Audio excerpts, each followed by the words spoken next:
Welcome back to the programme. As we've been reporting, there's been a series of attacks across Turkey, including shootings and a bombing in Istanbul. This all comes as tension between the Turkish government and Kurdish militants has been rising. Many Kurdish fighters have been responsible for the most significant victories, though, against Islamic State. And among their ranks, many consider the PKK to have been the most effective. But the group is also accused of being a terrorist organisation by Turkey and others. Turkey recently started a bombing campaign against them in recent weeks. The BBC's Gia Gol has travelled to the PKK's mountain base in Iraqi Kurdistan for an exclusive interview with the group's main leader, Cemal Bayek. He started by asking him if his organisation was responsible for breaking the ceasefire between his group and Turkey.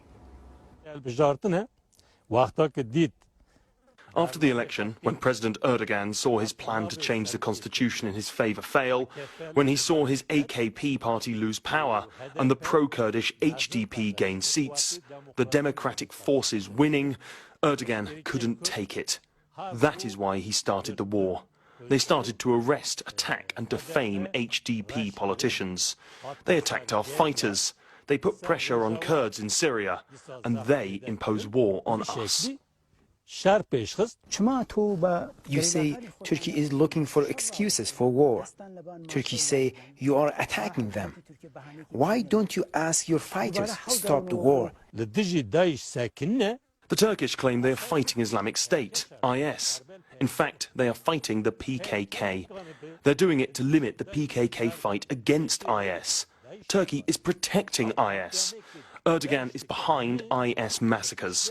His aim is to stop the Kurdish advance against them, thus advancing his aim of Turkishness in Turkey.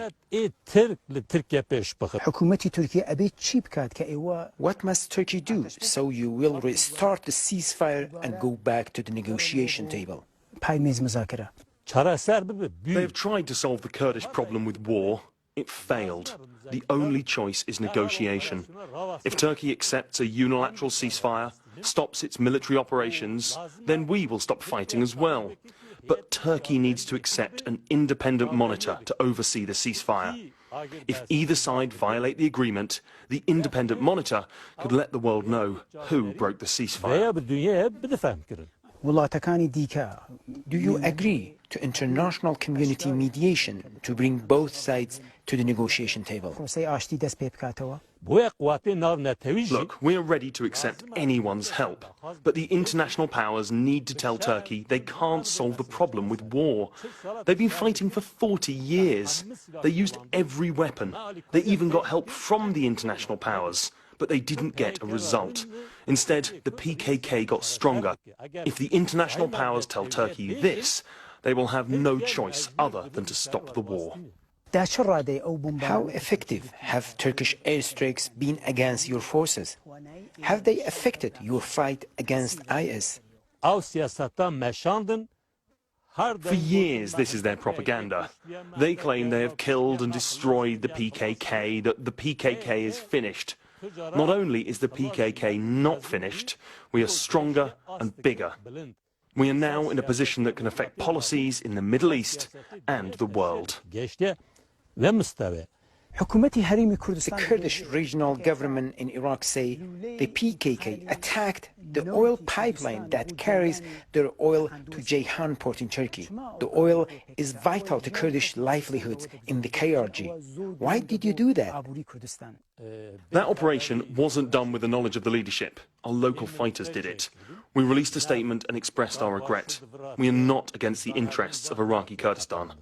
The US supports Turkey's recent operation against you and call you a terrorist organization. What do you think about this? Now, the entire world knows that if Kurds in Syria, the YPG and the YPJ are advancing against IS, they are organized because of the support of the PKK. IS is the enemy of humanity, of women, of children and of values. They are the enemy of culture and communities. So anyone who fights IS, we will support them. We see the US support of the YPG as a good thing. And Gia is with me now, an incredible interview and amazing access.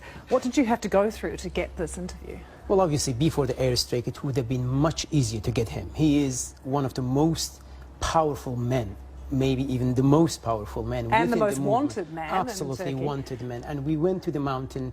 We went first one village, another small city in Iraqi Kurdistan. We were moved around quite a few times, and then we were taken to the wood, and suddenly he showed up with his bodyguard, and even he didn't want to move from the tree because they were worried about drones overhead might be identified and being attacked by airstrikes. So it was quite difficult. But anyway, I think he felt that he needs to send his message out. Obviously, that's why he agreed in that dangerous time to show up that place. We were waiting for him.